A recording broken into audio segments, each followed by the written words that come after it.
Bercy s'invective sérieusement à ce sujet. Marie-Pierre Cassignard, Marie Cazot.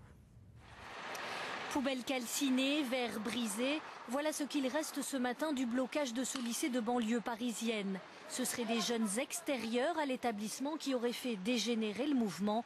Les cours ont été suspendus pendant 2 heures. Au lycée Maurice Genevoix de Montrouge, il y a eu des affrontements avec les forces de l'ordre. 4 jeunes ont même été placés en garde à vue. Du coup, ce matin, enseignants et parents appelaient au calme devant l'entrée de l'établissement.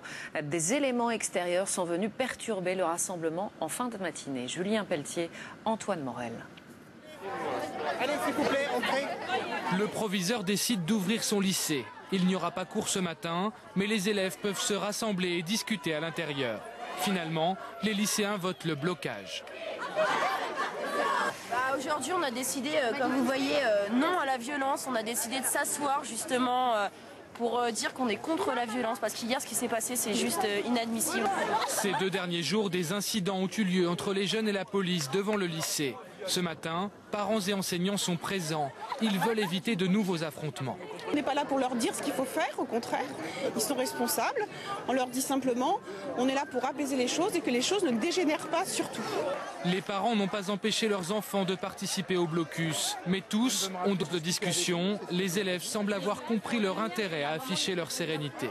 Mais non, mais de toute façon, s'ils vont débarquer, c'est pourquoi? C'est pour nous taper dessus. Et, nous, on n'est pas là justement pour se faire taper dessus. On est juste là pour montrer qu'on n'est pas contre. Pour éviter toute violence, la meilleure chose, c'est de se trouver au milieu des élèves, leur parler, leur dire que la meilleure des choses, c'est la parole qui permet de protester.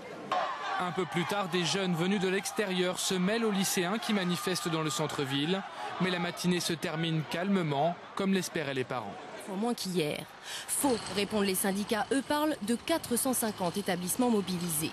Avec parfois des incidents, des interventions policières. Ici, le blocage s'est terminé dans le verre brisé. Rouge et un peu partout en France, les lycéens dénoncent souvent des interventions policières disproportionnées.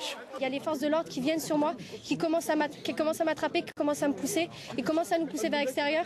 Ils nous donnent des coups de matraque, ils nous poussent par terre, ils nous donnent des balayettes. Je suis ouverte aux genoux, ils m'ont limite déboîté le doigt.